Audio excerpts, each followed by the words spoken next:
नमस्कार। हमारे YouTube channel में आपका स्वागत है।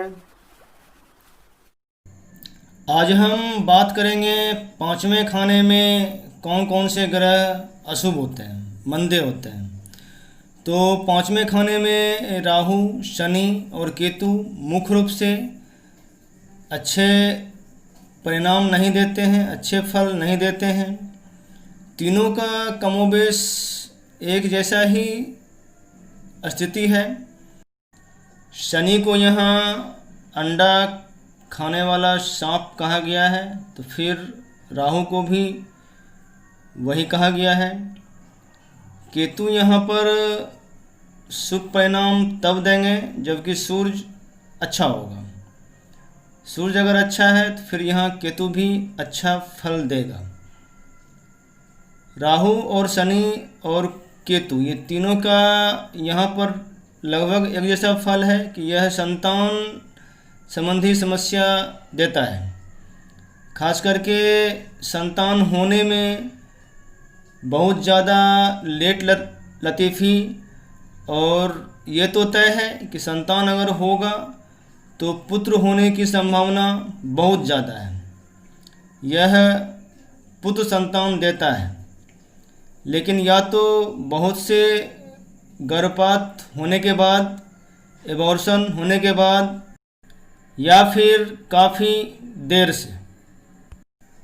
पांचवें खाने का शनि कहीं न कहीं पिता और पुत्र में भी एक तनाव पैदा करता है। पांचवें खाने का केतु कहीं न कहीं पेट के नीचे, नाभि के आसपास, यह ऑपरेशन या अपेंडिक्स के जैसा भी रिजल्ट दे सकता है। ऑपरेशन की नौबत भी यह दे डालता है। कुल मिलाकर के यह संतान को कष्ट देता है। अब आगे बात करेंगे जमकुंडली के छठे खाने की। तो जमकुंडली के छठे खाने में चंद्रमा, शनि, सूर्य, केतु, बृहस्पति, शुक्र, ये 6 ग्रह ऐसे हैं जिसका कि रिजल्ट अच्छा नहीं मिलता है।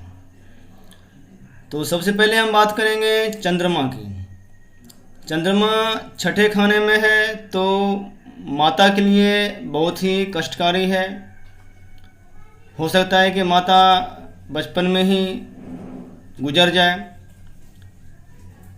छठे भाव का चंद्रमा मानसिक रूप से बहुत ज़्यादा परेशानी देता है। इतने ज़्यादा मानसिक रूप से जातक परेशान हो जाता है कि खुदकुशी करने के लिए भी वह तैयार हो जाता है।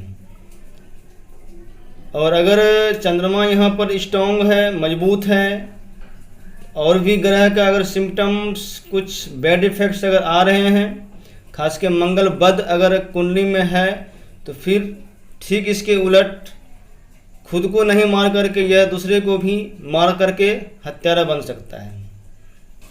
कुल मिला के चंद्रमा यहाँ पर मानसिक रूप से मन की अवस्था को बहुत ज़्यादा बेचैन करता है। अब आगे हम बात करेंगे शनि की। छठे भाव का शनि यहाँ पर अच्छा फल नहीं देता है। छठे भाव का शनि यहाँ पर एक तरह का नपुंसकता का भी योग बनाता है। जातक की संगति बहुत ज़्यादा खराब हो सकती है। कुछ बुरी लत जातक को लग सकती है, जैसे शराब, गांजा, अफीम, चरस वगैरह। छठे भाव का शनि संतान संबंधी भी कष्ट देता है। फिर भी संतान अच्छा हो या बुरा हो, लेकिन वह वक्त पे काम जरूर देता है। जातक को वह वक्त पे काम निश्चित देगा। छठे भाव के शनि को नहो राता का भी ग्रह कहा गया है, अर्थात दिन में तो इनको नज़र आता है, लेकिन रात में यह अंधा हो जाता है। अर्थात रात में अगर जातक काम करे तो फिर शनि का बहुत ही अच्छा रिजल्ट जातक को मिलता रहेगा। अब आगे हम बात करेंगे सूर्य की। छठे भाव में अगर सूर्य हो तो यहाँ पर ये जानवर से भय, और ख़ास करके अग्नि और जहरीले जानवर से ये यहाँ पर डर बना हुआ रहता है। और छठे भाव में सूर्य और चंद्रमा दोनों ही नेत्र के लिए, आँख के लिए अच्छा नहीं माना जाता है। सूर्य दाहिने आँख में प्रॉब्लम देता है, तो वहीं फिर चंद्रमा बाएं आँख में।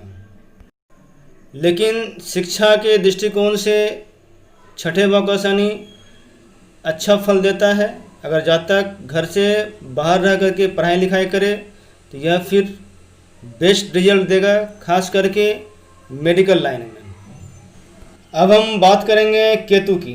केतु अगर छठे भाव में हो तो छठे भाव का केतु संतान तो देता है, खास करके गारंटी है कि पुत्र संतान ही देगा, लेकिन यह लेट से देगा या फिर ऑपरेशन करके देगा। छठे भाव का केतु नाभि के आसपास बीमारी भी देता है, अपेंडिक्स या किसी भी तरह का ग्रोथ, कैंसरियस टाइप का। अगर बहुत ज़्यादा अगर छठे भाव का केतु वाणी दोष भी देता है, वह स्पष्ट रूप से बोल नहीं सकता है, जानकारी होते हुए भी कॉन्फिडेंस लेवल बहुत कम रहता है। अब हम बात करेंगे बृहस्पति की। छठे खाने का बृहस्पति को मुफ्तखोर साधु कहा गया है, अर्थात ऐसा जातक कामचोर होता है, वह काम करना नहीं चाहता है, बेवजह का कहीं भी बैठ के दूसरे का माल उड़ाना उनकी फितरत होती है। जातक यहाँ धार्मिक होता है, लेकिन मेहनत करने से भागता है। शुभ ग्रह लेने के लिए जातक को चाहिए कि वह अपने बहन बेटी के यहाँ ना रहे, साले के साथ ना रहे, तो फिर यहाँ का बृहस्पति बहुत ही अच्छा रिजल्ट इनको देता रहेगा। और दूसरे के माल पर, दूसरे के धन पर नज़र ना रखे तो बृहस्पति यहाँ पर बहुत ही अच्छा रहेगा। अब आगे बात करेंगे शुक्र की। छठे खाने का शुक्र जातक को हुनरमंद बनाता है। किसी भी एरिया में हो, किसी भी क्षेत्र में हो, जातक हुनरमंद तो होता है, लेकिन यहाँ का शुक्र जातक के स्वास्थ्य के लिए अच्छा नहीं माना जाता है। यह मूत्र संबंधी रोग, डायबिटीज देता है। फिर भी छठे खाने का शुक्र बहुत हद तक अपना नीच फल छोड़ देता है। अब आगे हम बात करेंगे सातवें घर की। सातवें खाने में 3 ग्रह ऐसे हैं जिसके कि मंदे रिजल्ट मिलते हैं, सूर्य, राहु और बृहस्पति। सातवें खाने में सूर्य वैवाहिक सुख में बाधा डालता है, गुप्त रोग संबंधी समस्या भी दे सकता है, और यह पेट में दर्द भी देता है। ऐसे जातक के मुंह से बेवजह के थूक, लार भी निकलते रहते हैं, खास करके सोते समय या फिर बोलते समय। ऐसे जातक को अपने मान सम्मान की भी परवाह नहीं रहती है। सातवें खाने का सूर्य हड्डी को भी कमज़ोर करता है। कुल मिलाकर के यह मुख्य रूप से वैवाहिक जीवन को कष्टकारी बनाता है। सातवें खाने के राहु भी वैवाहिक जीवन में कलह, बेवजह के झगड़ा, लड़ाई झगड़ा इसका कारक होता है। यह काम धंधे में भी रुकावट पैदा करता है। और लाल किताब में तो यहाँ तक कहा गया है कि राहु अगर बहुत ज़्यादा यहाँ पर खराब अगर है तो फिर ऐसे व्यक्ति को अपनी बीवी और बेटी में कोई फर्क नज़र नहीं आता है। ऐसे जातक नशे में डूब करके अपनी संपत्ति को धुएं की तरह उड़ा डालते हैं। अब हम बात करेंगे बृहस्पति की। सातवें खाने में अगर बृहस्पति हो तो यह वैवाहिक सुख समृद्धि के लिए अच्छा नहीं माना जाता है। यह वैवाहिक सुख में रुकावट डालता है और धन भी ऐसे नज़र आएगा जैसे पानी का बुलबुला। दूर से दिखेगा कि वहाँ पर रुपया दिख रहा है, लेकिन पास अगर पहुँचे तो वह झाग की तरह, पानी के बुलबुले की तरह उड़ गया। इस तरह से उनको धन नज़र आएगा। इसलिए यहाँ पर जातक को चाहिए कि कम से कम जो साधु फकीर है उससे दूर रहे और मेहनत करे, तो फिर जातक को अच्छे रिजल्ट मिलता रहेगा। अब बात करेंगे जमकुंडली के 8वें खाने की। जमकुंडली के 8वें खाने में शुक्र, चंद्रमा, बुध, राहु, केतु और मंगल, ये 6 ग्रह ऐसे हैं जिसके कि अच्छे रिजल्ट नहीं मिलते हैं। यहाँ पर आप एक बात ध्यान दें, 8वें खाने में अगर कोई भी अकेला ग्रह हो, सिंगल ग्रह हो, तो फिर उसके अच्छे रिजल्ट मिलते हैं। लेकिन जैसे ही 2 ग्रह का कॉम्बिनेशन 8वें खाने में होगा तो वह जातक को कहीं न कहीं गुदा संबंधी रोग, बीमारी जातक को दे जाता है। इसलिए 8वें खाने में कोई भी ग्रह की चर्चा जब भी करें तो उसका देखें कि 8वें खाने में कितने ग्रह का कॉम्बिनेशन हो रहा है और उसमें कौन कौन से आपस में मित्र हैं, शत्रु हैं। तो यहाँ पर हम कॉम्बिनेशन की चीज़ की चर्चा नहीं करेंगे। यहाँ पर हम बारी बारी से सिंगल एकल ग्रह की बात करेंगे। 8वें खाने में अगर शुक्र हो तो यह वैवाहिक सुख में बाधा डालता है। अक्सर जातक शारीरिक सुख के लिए बाहरी दुनिया की ओर तलाश करता है। जातक अपनी वाइफ से, लाइफ पार्टनर से संतुष्ट नहीं हो पाता है।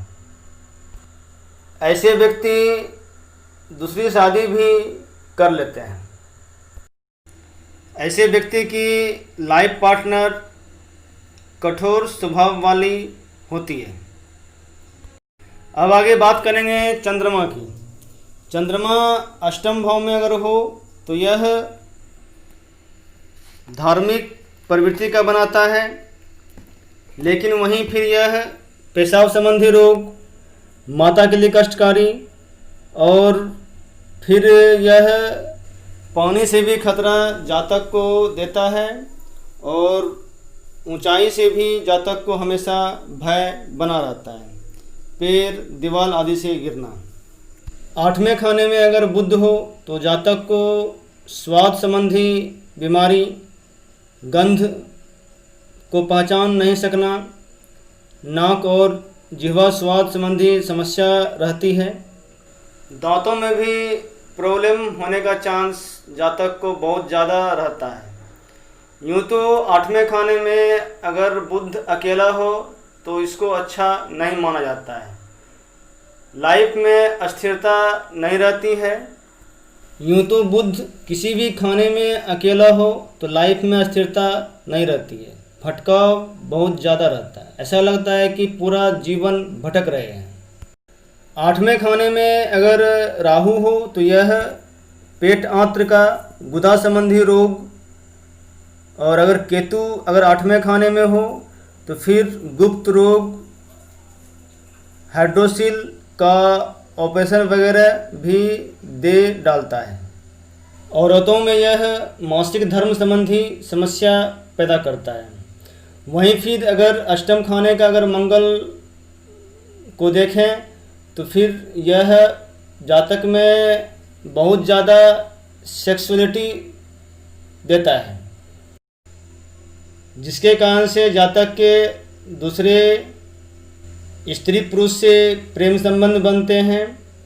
और अगर बहुत ज़्यादा अगर यह खराब हुआ तो फिर जातक अपने घर परिवार को छोड़ करके दूसरे के साथ भाग भी सकता है, भाग भी सकती है। 8वें खाने का मंगल गुदा संबंधी रोग भी देता है और यह खुद की भी लाइफ को कम करता है और अपने पार्टनर की लाइफ को भी कम करता है। प्रबल मांगलिक इसी घर के खाने के मंगल को कहा जाता है, 8वें खाने के। इसका दूसरा पार्ट हम जल्द ही लेके आएंगे। वीडियो देखने के लिए बहुत बहुत धन्यवाद।